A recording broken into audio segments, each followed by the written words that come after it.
সুপ্রিয় শিক্ষার্থী, আসসালামু আলাইকুম। তাপগতিবিদ্যার প্রথম অধ্যায়ের পঞ্চম ক্লাসে সবাইকে স্বাগত। আজকে আমরা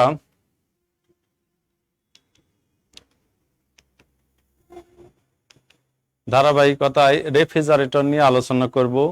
আর রেফ্রিজারেটর আসলে কি এটা আমরা জানি, প্রত্যেক ঘরে ঘরে এখন রেফ্রিজারেটর, যেটাকে আমরা ফ্রিজ বলি, আছে। তো এটা আসলে কি? নিম্ন তাপমাত্রা থেকে উচ্চ তাপমাত্রায় তাপ সঞ্চালিত করা যান্ত্রিক কৌশলকে রেফ্রিজারেটর বলে। এর আগে আমরা কার্নো ইঞ্জিন সম্বন্ধে পড়ে এসেছি। সেখানে আমরা দেখে এসেছি যে উচ্চ তাপমাত্রার উৎস থেকে নিম্ন তাপমাত্রার সিঙ্কে তাপ কি করে বর্জন করে। কিন্তু রেফ্রিজারেটর কি? নিম্ন তাপমাত্রা থেকে উচ্চ তাপমাত্রায় তাপ সঞ্চালিত করার যান্ত্রিক কৌশলকেই রেফ্রিজারেটর বলে। আর যে যন্ত্রের সাহায্যে পরিবেশ অপেক্ষা কম তাপমাত্রা সৃষ্টি করা যায় তাকেই রেফ্রিজারেটর বলবো। তাহলে রেফ্রিজারেটরটা মূলত কি? রেফ্রিজারেটর তাপ ইঞ্জিনের বিপরীত নীতিতে কাজ করে। রেফ্রিজারেটর তাপ ইঞ্জিনের বিপরীত নীতিতে কিভাবে কাজ করবে? যে সাধারণত তাপ ইঞ্জিনে উচ্চ তাপমাত্রার উৎস থেকে নিম্ন তাপমাত্রার সিঙ্কের দিকে তাপ প্রবাহিত হয়, কিন্তু রেফ্রিজারেটরের ক্ষেত্রে নিম্ন তাপমাত্রার সিঙ্ক হতে উচ্চ তাপমাত্রার উৎসের দিকে তাপ প্রবাহিত হয়। এখন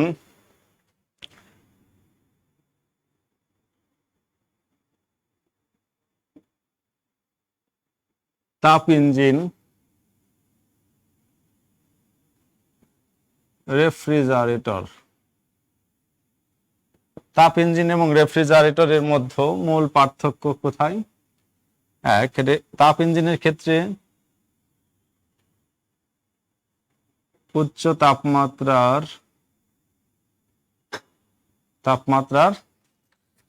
উৎস থেকে তাপ প্রবাহিত হয়,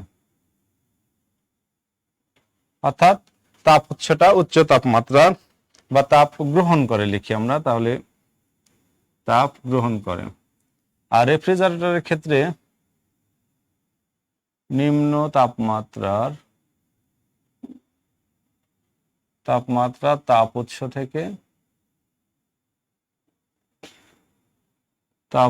থেকে তাপ গ্রহণ করে।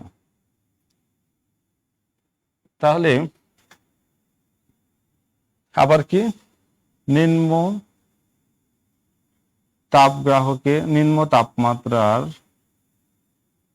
তাপমাত্রার তাপ গ্রাহকে তাপ বর্জন করে। রেফ্রিজারেটরের ক্ষেত্রে কি হবে? উচ্চ তাপমাত্রার তাপ গ্রাহকে তাপ বর্জন করে। মূল পার্থক্য এটি। আরেকটি পার্থক্য আছে কি?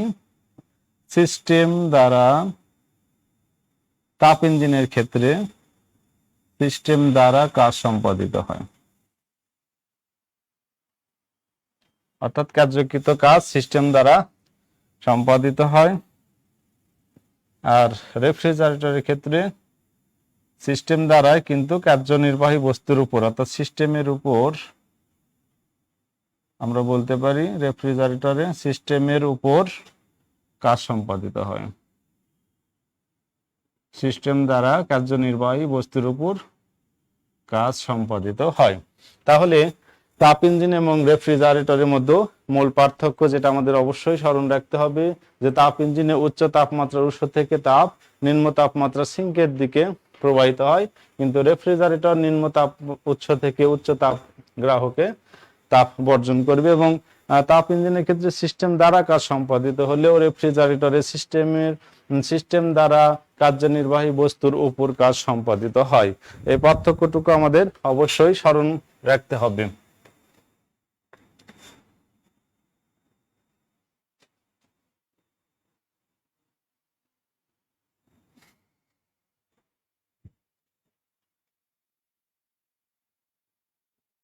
তাপ পাম্প একটা টার্ম, যেটাকে হিট পাম্প বলে। তাহলে তাপ পাম্পটা কি? আমরা যদি রেফ্রিজারেটর নিয়ে পড়াশোনা করতে চাই, রেফ্রিজারেটরের ব্যাপারে পড়তে গেলে এই টার্মটা আসে, হিট পাম্প বা তাপ পাম্পটা কি? তাপ সাধারণত প্রাকৃতিক নিয়মে উষ্ণ বস্তু থেকে শীতল বস্তুতে সঞ্চালিত হয়, কিন্তু কোনো শীতল বস্তু থেকে উষ্ণ বস্তুতে সঞ্চালিত করতে হলে কার্যনির্বাহী বস্তুর উপর বাহির থেকে যান্ত্রিক শক্তি ব্যয় করতে হয়। এই ব্যবস্থাকেই তাপ পাম্প বলে। তাপ পাম্প, তাহলে আমরা তাপ পাম্প মূলত কি? তাপ সাধারণত উষ্ণ বস্তু থেকে শীতল বস্তুতে প্রবাহিত হয়, কিন্তু হিট পাম্পের ক্ষেত্রে কি হবে? একটা বস্তুকে শীতল বস্তু থেকে উষ্ণ বস্তুর দিকে তাপ প্রবাহিত করতে হলে কি করতে হবে? বাহির থেকে যান্ত্রিক শক্তি ব্যয় করতে হবে। এই ব্যবস্থাকে মূলত তাপ পাম্প বা হিট পাম্প বলে। এখন রেফ্রিজারেটরের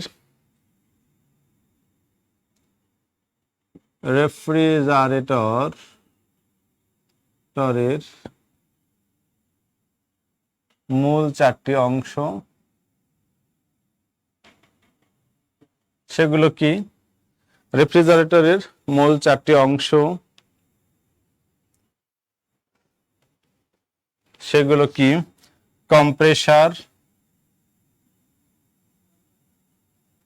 কম্প্রেসার, কন্ডেন্সার,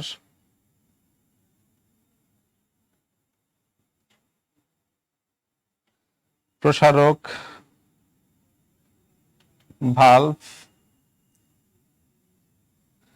এবং রেফ্রিজারেটর রাখার স্থান। রেফ্রিজারেটর রাখার স্থান। এখন আমরা রেফ্রিজারেটর যে নীতিতে কাজ করে সেই নীতি নিয়ে আলোচনা করব। রেফ্রিজারেটরের কাজের মূলনীতি। মূলনীতি আলোচনা করতে গেলে আমাদের চারটি অংশ নিয়ে কথা বলতে হবে। একটা হলো বাষ্পীভবন কুণ্ডলী,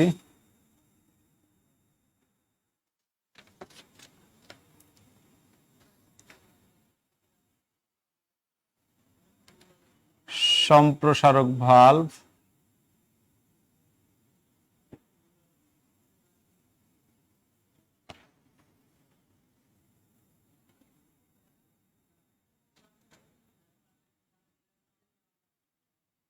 ঘনীভবন কুণ্ডলী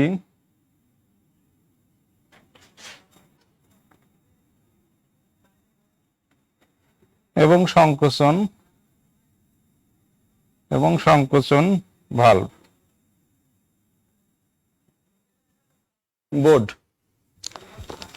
বোর্ডের দিকে লক্ষ্য করো। রেফ্রিজারেটর মূলনীতি: বাষ্পীভবন কুণ্ডলীতে যখন ঠান্ডা তরল প্রবাহিত করা হয় তখন কি হয়? পারিপার্শ্বিক থেকে তাপ গ্রহণ করে সেটি উত্তপ্ত তরলে পরিণত হয়। এই উত্তপ্ত তরল সম্প্রসারক ভালভে উচ্চ চাপে প্রবাহিত করলে সেটি বাষ্পে রূপান্তর হয়, এবং এই উষ্ণ বাষ্প ঘনীভবন কুণ্ডলীর মধ্য দিয়ে প্রবাহিত হলে পরিবেশে তাপ বর্জন করে ঠান্ডা বাষ্পে পরিণত হয়, এবং সংকোচন ভালভে প্রবল চাপে সংকুচিত করলে সেই ঠান্ডা তরলে রূপান্তর হয় এবং সেটি পুনরায় বাষ্পীভবন কুণ্ডলীতে প্রবাহিত। তাহলে এখানে পরিবেশ থেকে তাপ গ্রহণ করে এবং এখানে পরিবেশ থেকে তাপ ছাড়ে। এভাবেই রেফ্রিজারেটর তার নীতিতে কাজ করে। তো যেভাবে কাজ করে রেফ্রিজারেটর মূলত কিভাবে কাজ করবে? কম্প্রেসারটি যখন চালু করা হয় তখন বাষ্পীভবন কুণ্ডলীর মধ্যে চাপ কমে যাওয়ায় শীতায়ক তরল দ্রুত বাষ্পীভূত হয়, এজন্য সুপ্ত তাপের প্রয়োজন হয়। শীতলীকরণ প্রকোষ্ঠ বা রেফ্রিজারেটরের মধ্যে রক্ষিত বস্তু থেকে এই সুপ্ত তাপ শোষণ করে তরল শীতায়ক বাষ্প বা গ্যাসে পরিণত হয়, ফলে প্রকোষ্ঠের ভেতর নিম্ন তাপমাত্রা সৃষ্টি হয়। গ্যাসীয় শীতায়ক পদার্থ কম্প্রেসার বা সংকোচন পাম্পের মধ্য দিয়ে প্রবাহিত হবে। পাম্প উচ্চ চাপে শীতায়ক গ্যাসকে সংকুচিত করে ঘনীভবন কুণ্ডলীতে চালনা করে। বাহিরে উন্মুক্ত কুণ্ডলীর মধ্য দিয়ে উচ্চ চাপে সংকুচিত গ্যাস প্রবাহিত হয়। এবং এভাবে যতক্ষণ কম্প্রেসরটি চালু থাকে ঘনীভবন এবং বাষ্পায়ন চক্রটি ক্রমাগত চলতে থাকে। ফলে ফ্রিজের মধ্যে নিম্ন তাপমাত্রা বজায় থাকে। শীতলায়করণ প্রকোষ্ঠ প্রয়োজনের চেয়ে বেশি ঠান্ডা হলে কম্প্রেসরটিতে বিদ্যুৎ সরবরাহ বন্ধ করে দিতে হয়। এজন্য রেফ্রিজারেটরের মধ্যে একটি স্বয়ংক্রিয় সুইচ থাকে যাকে বলা হয় থার্মোস্ট্যাট। তাপমাত্রা কমে গেলে সুইচ আপনা আপনি চালু হবে। এভাবেই মূলত রেফ্রিজারেটর তার নীতিতে কাজ করে নিম্ন তাপমাত্রার উৎস থেকে তাপ গ্রহণ করে উচ্চ তাপমাত্রার উৎসে তাপ বর্জন করে। এবার আমরা আসি রেফ্রিজারেটরের সহগ বা কার্যকৃত সহগ নিয়ে আলোচনা করি। রেফ্রিজারেটরের দক্ষতা। কার্নো ইঞ্জিনের মতো রেফ্রিজারেটরেরও দক্ষতা আছে। রেফ্রিজারেটরের দক্ষতা, যেটাকে আমরা বলি কার্যকৃত সহগ বা কার্য সম্পাদন সহগ, এটাকে আমরা কে দ্বারা প্রকাশ করি? রেফ্রিজারেটরের দক্ষতা বা কার্যকৃত সহগ কে ইকুয়ালটা আমরা লিখতে পারি নিম্ন তাপমাত্রার তাপাধার হতে অপসারিত তাপ ডিভাইডেড বাই কার্যনির্বাহী বস্তুর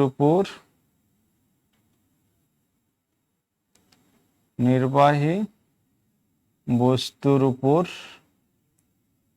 কৃত কাজ। অথবা আমরা কি লিখতে পারি? সিস্টেম কর্তৃক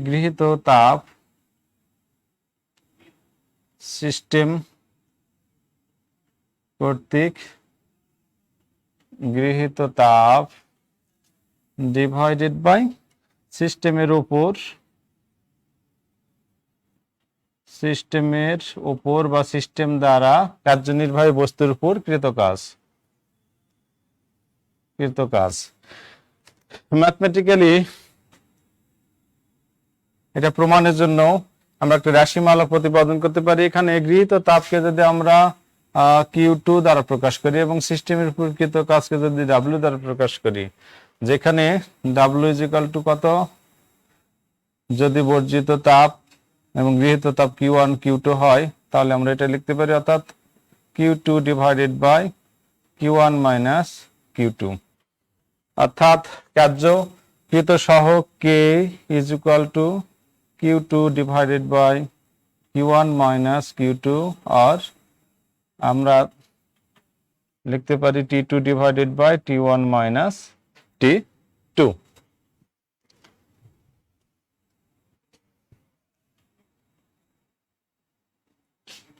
T1 মাইনাস T2।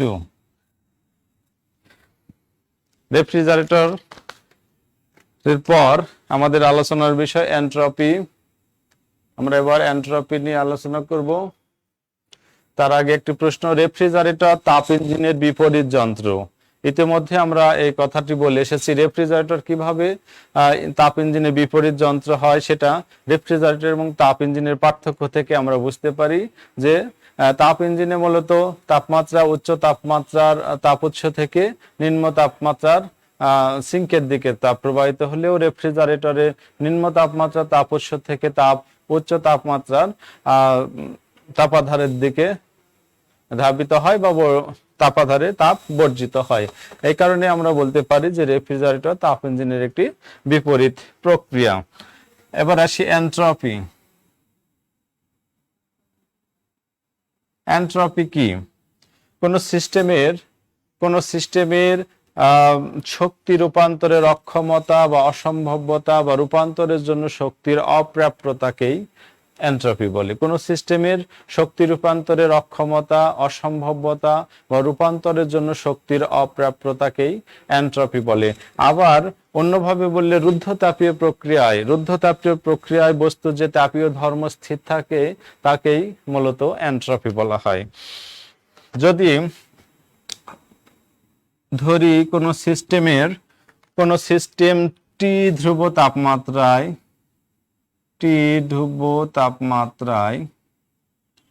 তাপমাত্রায় ডিকিউ পরিমাণ তাপ গ্রহণ করে বা বর্জন করে। ধরি কোনো সিস্টেম টি ধ্রুব তাপমাত্রা ডিকিউ পরিমাণ তাপ গ্রহণ করলো বা বর্জন করলো, সেক্ষেত্রে এন্ট্রপির পরিবর্তন, এন্ট্রপি ডিএস ইজিক্যাল টু আমরা লিখতে পারি dq divided by t. T তাপমাত্রায় এন্ট্রপির পরিবর্তন হবে, ds equal to dq divided by t. তাহলে এন্ট্রপির একক কি লিখতে পারি আমরা? M L square T inverse two theta inverse 1। এটা এন্ট্রপির মাত্রা এবং একক হবে মাত্রা সমীকরণ, যেটাকে বলে মাত্রা সমীকরণ। এবং একক কি লিখবো আমরা? Joule kelvin inverse 1। তাহলে আমরা এন্ট্রপির সংজ্ঞা এবং মাত্রা সমীকরণ ও একক পেলাম। তাহলে তাপমাত্রা পরিবর্তনের সাথে এন্ট্রপি যে পরিবর্তন হয়, তাপমাত্রা পরিবর্তন হলে স্থির তাপমাত্রায় রুদ্ধতাপীয় প্রক্রিয়া, স্থির তাপমাত্রায় এন্ট্রপির পরিবর্তনের রাশিমালা আমরা পেলাম। যদি এন্ট্রপির পরিবর্তন ডিএস ধরি তাহলে ডিকিউ ডিভাইডেড বাই টি। এখন যদি তাপমাত্রা রুদ্ধতাপীয় পরিবর্তনের ক্ষেত্রে, রুদ্ধতাপীয় প্রক্রিয়ায় কার্যনির্বাহক বস্তুর সাথে বাহিরের তাপের আদান প্রদান হয় না, সেক্ষেত্রে আমরা কি লিখতে পারি? ডিকিউ ইজিক্যাল টু 0, অর্থাৎ ডিএস ইজিক্যাল টু 0। সুতরাং আমরা এই সিদ্ধান্তে উপনীত হতে পারি যে রুদ্ধতাপীয় প্রক্রিয়ায় এন্ট্রপির পরিবর্তন শূন্য, অর্থাৎ এন্ট্রপির পরিবর্তন হয় না। তাহলে তোমাদের কাছে প্রশ্ন, রুদ্ধতাপীয় প্রক্রিয়ায় কেন এন্ট্রপির পরিবর্তন হয় না, ব্যাখ্যা করো। এটা একটা প্রশ্ন। এবার আসি পরিবর্তিত তাপমাত্রায়। পরিবর্তিত তাপমাত্রায় এন্ট্রপির পরিবর্তন কেমন হবে? এন্ট্রপির পরিবর্তন, আমরা স্থির তাপমাত্রা দেখলাম এন্ট্রপির পরিবর্তন ds equal to dq divided by t. এখন এম ভরের একটা বস্তু এস আপেক্ষিক তাপে কোনো বস্তুর যদি তাপমাত্রা পরিবর্তন T1 থেকে T2 পর্যন্ত হয়, সেক্ষেত্রে এন্ট্রপির পরিবর্তন কি হবে? আমরা লিখতে পারি del S is equal to integration of T1 T2 স্থির তাপমাত্রায় পরিবর্তন। এক্ষেত্রে ডিটি ইজিক্যাল টু আমরা কি লিখতে পারি?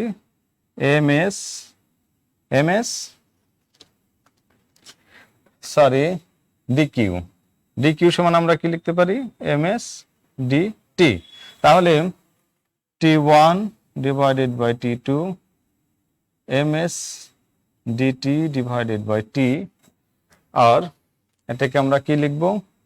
Del s is equal to ms টা বাইরে নিয়ে আসলে integration of T1 T2 dt divided by t, আর ms ln of t T1 T2 আর ms ln T2 minus ln T1 আর ms ln T2 divided by T1। সুতরাং স্থির তাপমাত্রার ক্ষেত্রে এন্ট্রপির পরিবর্তন ds is equal to dq is equal to ds or del s। del s is equal to আমরা কি লিখতে পারি? ms ln T2 divided by T1। এটা পরিবর্তিত তাপমাত্রায় এন্ট্রপির পরিবর্তন। আর স্থির তাপমাত্রার ক্ষেত্রে আমরা কি লিখব? ds is equal to dq divided by t। তাহলে একটি গাণিতিক সমস্যার সমাধান আমরা করতে পারি। পরিবর্তিত তাপমাত্রায় এন্ট্রপির পরিবর্তনের যে সমীকরণ আমরা পেলাম সেটা ব্যবহার করে 20 ডিগ্রি সেলসিয়াস তাপমাত্রায়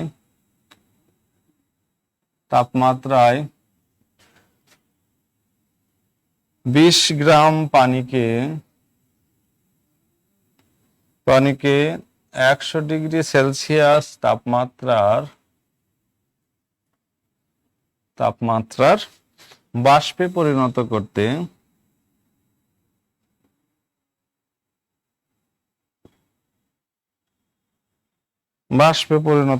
এন্ট্রপির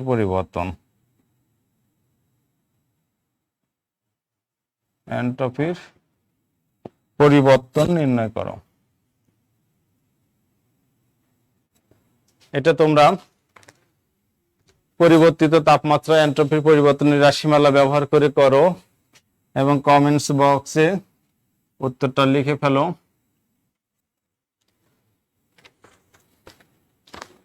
প্রত্যাগামী প্রক্রিয়ায় এন্ট্রপির পরিবর্তন, প্রত্যাগামী বা প্রত্যাবর্তী প্রক্রিয়ায় এন্ট্রপির পরিবর্তন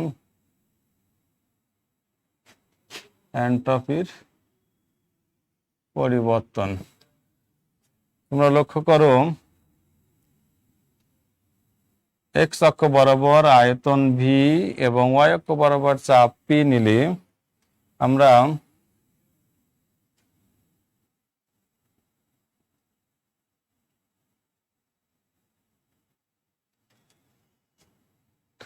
এ বি সি ডি ধরলাম। এটা যদি সমষ্ণ প্রসারণ হয়, সমষ্ণ প্রসারণ T1 Q1, রুদ্ধতাপীয় প্রসারণ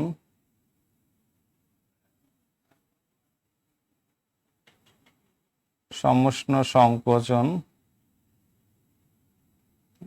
T2 Q2 এবং রুদ্ধতাপীয় সংকোচন। এক্ষেত্রে আমরা দেখি যে ABCD একটি কার্ণচক্র, কার্ণচক্র একটি প্রত্যাবর্তী বা প্রত্যাগামী প্রক্রিয়া, সেটা আমরা জানি। যেখানে বিসি এবং ডিএ রুদ্ধতাপীয় রেখা বরাবর তাপের কোনো পরিবর্তন হবে না। সেক্ষেত্রে বিসি এবং ডিএ বরাবর এন্ট্রপির পরিবর্তন হবে না রেখায়। তাহলে এন্ট্রপির পরিবর্তন হবে এবি এবং সিডি রেখা বরাবর। তাহলে এবি সমষ্ণ রেখা বরাবর এন্ট্রপির পরিবর্তন কত হবে? Q1 ডিভাইডেড বাই T1 এবং সিডি সমষ্ণ রেখা বরাবর এন্ট্রপির পরিবর্তন হবে Q2 ডিভাইডেড বাই T2। তাহলে কার্যনির্বাহী বস্তুর মোট এন্ট্রপির পরিবর্তন, কার্যনির্বাহী বস্তুর মোট এন্ট্রপির পরিবর্তন কেমন হবে? পরিবর্তন হবে Q1 T1 minus Q2 T2। কিন্তু কার্ণচক্রে পরিবর্তনটাকে আমরা যদি ডেলেস ধরি তাহলে এরকম হবে। কিন্তু কার্ণচক্র অনুসারে আমরা জানি Q1 T1 is equal two Q2 T2, অর্থাৎ Q1 T1 minus Q1 T1 আর 0।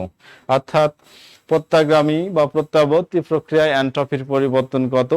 0। অর্থাৎ প্রত্যাগামী প্রক্রিয়ায় এন্ট্রপির পরিবর্তন হয় না। তাহলে এন্ট্রপির পরিবর্তন কিসে হয়? অপ্রত্যাগামী প্রক্রিয়ায়। অপ্রত্যাবর্তী প্রক্রিয়ায় কিভাবে এন্ট্রপির পরিবর্তন হয় দেখো।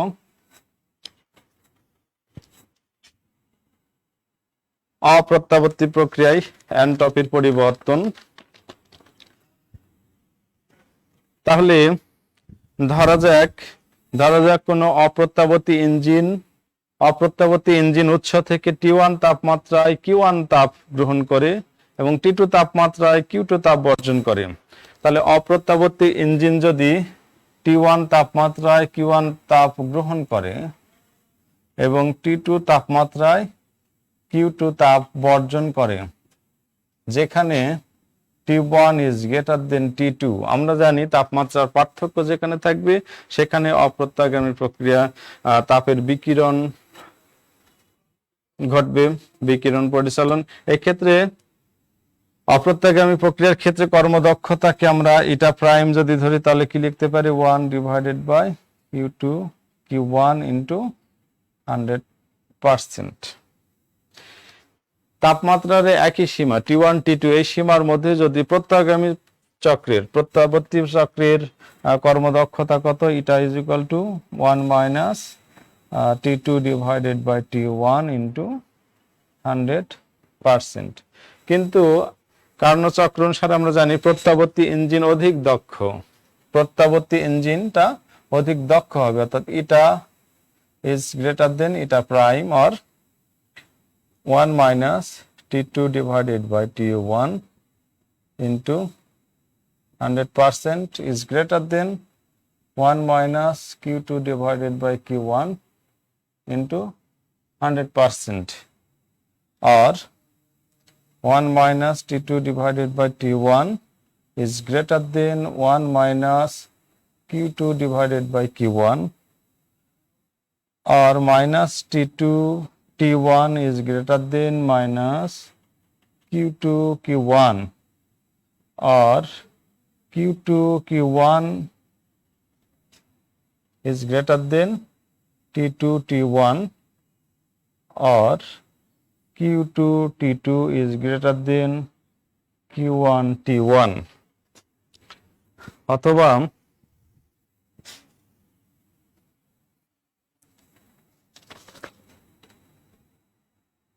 Q2 T2 minus Q1 T1 is greater than 0, যা সর্বদা ধনাত্মক। সেক্ষেত্রে আমরা বলতে পারি যে অপ্রত্যাবর্তী প্রক্রিয়ায় এনট্রপি বৃদ্ধি পায়, অপ্রত্যাবর্তী প্রক্রিয়ায় এনট্রপি বৃদ্ধি পায়, এটা আমরা বলতে পারি।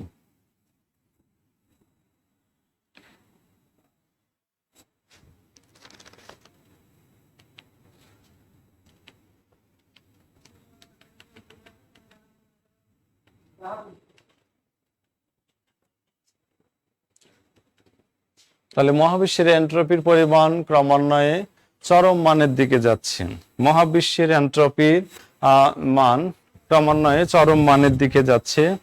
এটাকে ব্যাখ্যা করার জন্য আমরা দুইভাবে ব্যাখ্যা করতে পারি, যে আমরা জানি অপ্রত্যাগামী প্রক্রিয়ায় এন্ট্রপি বৃদ্ধি পায়। মহাবিশ্বের অধিকাংশ প্রক্রিয়ায় অপ্রত্যাগামী প্রক্রিয়া। বিভিন্ন বস্তুর মধ্যে তাপমাত্রার পার্থক্য থাকলে সেক্ষেত্রে কি হয়, তাপের পরিবহন ও পরিচালন প্রভৃতি অপ্রত্যাগামী প্রক্রিয়া সমূহ অব্যাহতভাবে চলতে থাকে, ফলে মহাবিশ্বের এন্ট্রপি ক্রমাগত বেড়ে চলে। আবার যদি আমরা একটা সিস্টেম কল্পনা করি যেখানে দুটি তাপমাত্রা আছে, একটা সিস্টেমে T1 এবং T2 তাপমাত্রায় আছে, যেখানে T1 is greater than T2, যেহেতু তাপমাত্রা পার্থক্য বিদ্যমান সেখানে কি হবে, তাপের পরিবহন এবং পরিচালন প্রক্রিয়া সম্পন্ন হবে, অর্থাৎ অপ্রত্যাগামী প্রক্রিয়া হবে। এখানে সিস্টেম যদি T1 তাপমাত্রায় dQ পরিমাণ তাপ হারায়, তাহলে T2 তাপমাত্রায় সিস্টেম কি হবে, dQ পরিমাণ তাপ গ্রহণ করবে, ফলে গরম বস্তু এনট্রপি হারাবে। তাহলে গরম বস্তু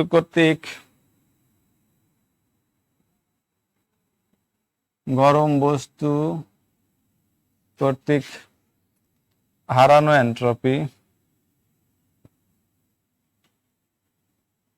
এনট্রপি কত হবে, dQ ডিভাইডেড বাই T1।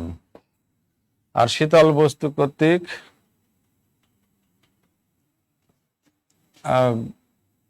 গৃহীত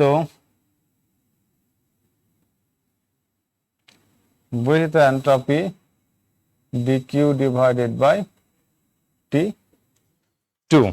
তাহলে সিস্টেমের মোট অর্জিত এনট্রপি কত হবে, সিস্টেমের মোট অর্জিত entropy dQ divided by T2 minus dQ divided by T1, or dQ into 1 divided by T2 minus 1 divided by T1।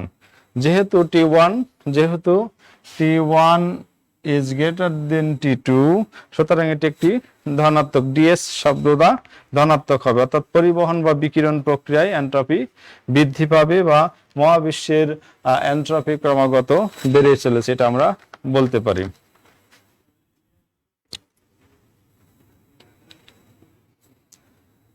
একটি উদ্দীপক লক্ষ্য করো তোমরা, এই উদ্দীপকটি তোমাদের হোমওয়ার্ক, এটা চেষ্টা করবে বাসায়।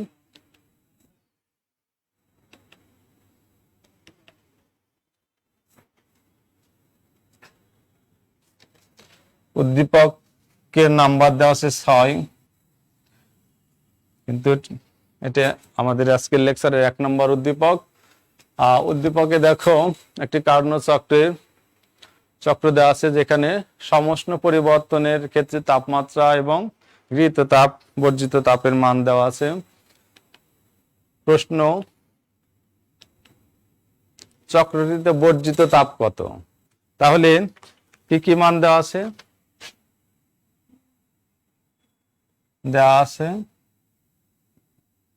T1, Q1, T2, বর্জিত তাপ Q2 নির্ণয় করতে হবে। আবার পরের প্রশ্নটা হলো, চক্রটি একটি প্রত্যাগামী চক্র কারণ মোট এন্ট্রপির পরিবর্তন হয় নাই। তাহলে আমাদের গাণিতিকভাবে দেখাতে হবে যে আসলেই সেখানে এন্ট্রপির পরিবর্তন হয়েছে কিনা। Q1 এর মান দেওয়া আছে কত? 500 জুল। T1 দেওয়া আছে 373 কেলভিন, T2 273 কেলভিন। তাহলে আমরা সহজেই Q2 এর মান নির্ণয় করব। গ নাম্বার প্রশ্নের উত্তর আমরা জানি কার্নো চক্রে Q1 T1 is equal to Q2 T2। এখান থেকে Q2 মান নির্ণয় করব আমরা Q1 T1 divided by T2, অর্থাৎ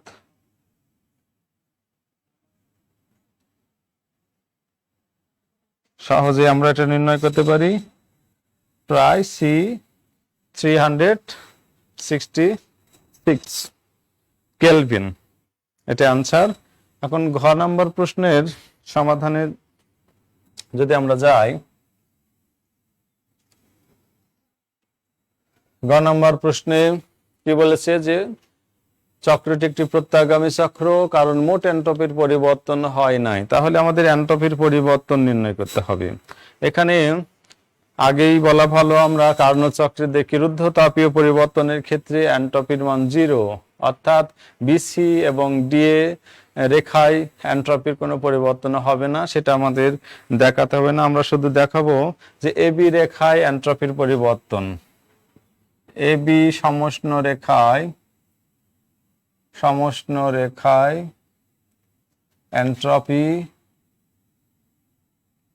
এন্ট্রপির বৃদ্ধি কত হবে? Q1 divided by T1, আর আমরা যদি মান বসিয়ে দিই and divided by 373। একইভাবে সিডি সমষ্ণ রেখায় এন্ট্রপির হ্রাস কত হবে? Minus Q2 divided by T2, আর মাইনাস 366 divided by 273, 1.34। তাহলে এন্ট্রপির মোট পরিবর্তন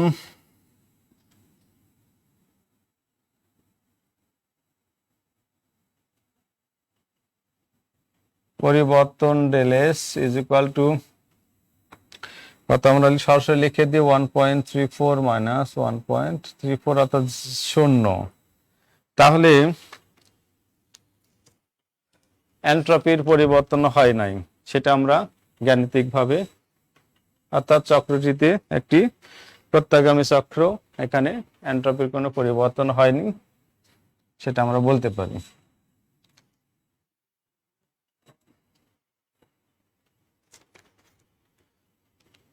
পরবর্তী উদ্দীপকটি ভালোভাবে লক্ষ্য করো। বি অবস্থান থেকে সি অবস্থানে যেতে কৃত কাজ নির্ণয় এবং এন্ট্রপির আলোকে চক্রটি পরিবেশ বান্ধব কিনা যাচাই করো। এন্ট্রপির আলোকে চক্রটি পরিবেশ বান্ধব কিনা। কিভাবে পরিবেশ বান্ধব হবে, সিস্টেমটি কিভাবে পরিবেশ বান্ধব হবে? যদি এন্ট্রপির পরিবর্তন ধ্রুব থাকে তাহলে সেটি পরিবেশ বান্ধব হবে। তাহলে আসো আমরা গ নম্বর প্রশ্নের সমাধানে যদি যাই, তাহলে রুদ্ধতাপীয় পরিবর্তনের ক্ষেত্রে রুদ্ধতাপীয় পরিবর্তনের ক্ষেত্রে আমরা কি লিখতে পারি? T1 V1 lambda minus 1 T2 V2 sorry gamma minus 1। আর এখানে আমাদের কিসের মান নির্ণয় করতে হবে? T2 এর মান। অর্থাৎ তাহলে রুদ্ধতাপীয় রেখায় এটার মান হবে V2 V3। তাহলে V3 divided by V2 gamma minus 1 into T1 এবং মানগুলো যদি আমরা বসিয়ে দিই তাহলে পাবো 365 ইন্টু 25 কেলভিন। এবং রুদ্ধতাপীয় পরিবর্তনের ক্ষেত্রে কৃত কাজ যদি W হয়, কৃত কাজকে আমরা যদি W ধরি তাহলে কি লিখবো?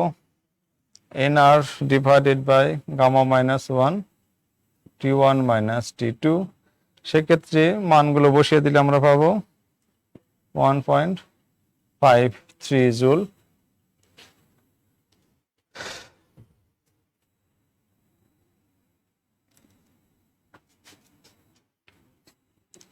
ঘ নাম্বার প্রশ্নে আবারও আমরা জানি রুদ্ধতাপীয় রেখায় এন্ট্রপির পরিবর্তন শূন্য। তাহলে সমষ্ণ রেখা বরাবর AB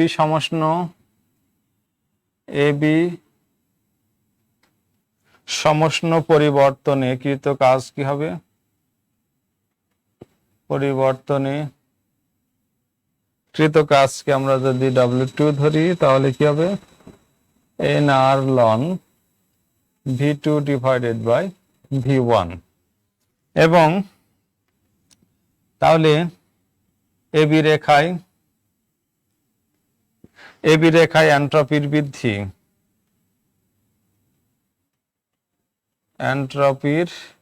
বৃদ্ধি কেমন থেকে যদি আমরা S1 ধরি তাহলে W2 divided by T1 or NR ln V2 divided by V1। মানগুলো বসিয়ে দিলে আমরা পাবো 13.38 joule kelvin inverse 1 joule kelvin inverse 1। এটা এবি সমষ্ণ রেখা বরাবর।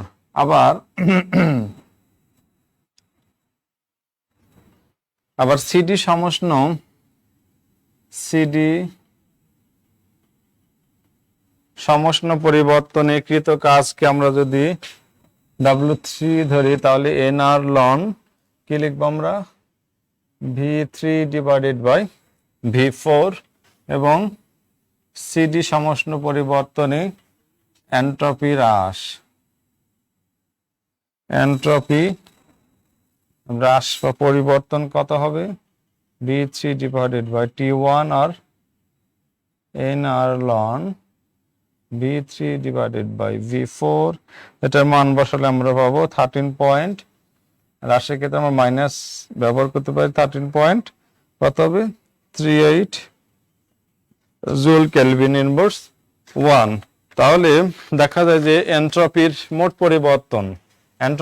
পরিবর্তন এটা যদি আমরা S2 ধরি তাহলে del S is equal to S1 minus S2 আর 13.38 minus 13.38 জুল কেলভিন ইনভার্স 1 আর 0।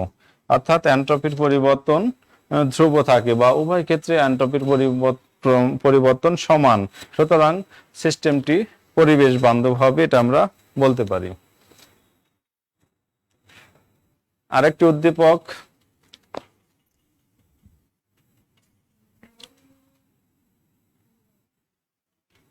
পড়ে নাও, আমি সমাধানটা লিখে দিব।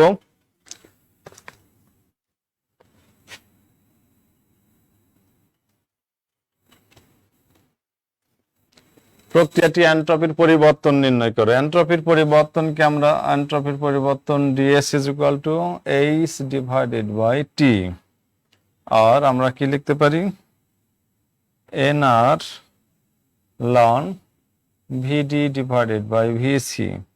মানগুলো বসিয়ে দিলে 0.1 গুণন 8.31 ইন্টু ln 3 আর 0.913 জুল কেলভিন ইনভার্স 1। তাহলে এন্ট্রপির পরিবর্তন পাবো আমরা এইটা।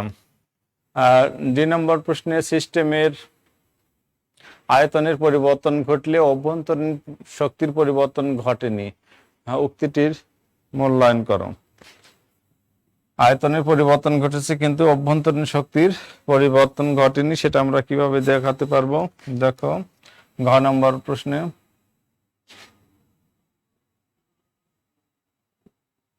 আমরা জানি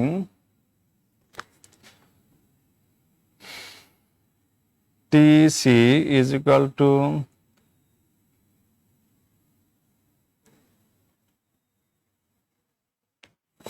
C বিন্দুতে মানগুলো বসিয়ে দিলে কত আসে? 310 to the power 3 into 1 গুণন 10 inverse 3 divided by 0.1 into 8.31 is equal to 361 Kelvin। এক্ষেত্রে ইউসির মান কত হবে? UC is equal to 5/2 nRTC। C বিন্দুতে মানগুলো বসিয়ে দিলে আমরা পাবো 750 জুল। অনুরূপভাবে ডি বিন্দুর ক্ষেত্রে TD is equal to PDVD nR, মানগুলো বসিয়ে দিলে আমরা পাবো 361 কেলভিন এবং UC is equal to 5/2 nRTD, মানগুলো বসিয়ে দিলে আমরা একই মান পাবো 750 জুল। অর্থাৎ আয়তনের পরিবর্তন ঘটার পরেও আমরা দেখব যেখানে UC is equal to UD, অর্থাৎ কি বলতে পারি, অভ্যন্তরীণ শক্তির পরিবর্তন ঘটেনি বা একই পরিবর্তন ঘটেনি, উভয় ক্ষেত্রে অভ্যন্তরীণ শক্তি একই। সুপ্রিয় শিক্ষার্থী, সবাইকে অসংখ্য ধন্যবাদ আমার এই ক্লাসে যুক্ত থাকার জন্য। তোমরা ভালো থাকো, সুস্থ থাকো, তোমাদের সর্বাঙ্গীন মঙ্গল কামনা করে আমার আজকের এই অধ্যায়ের এখানে সমাপ্তি। আল্লাহ হাফেজ।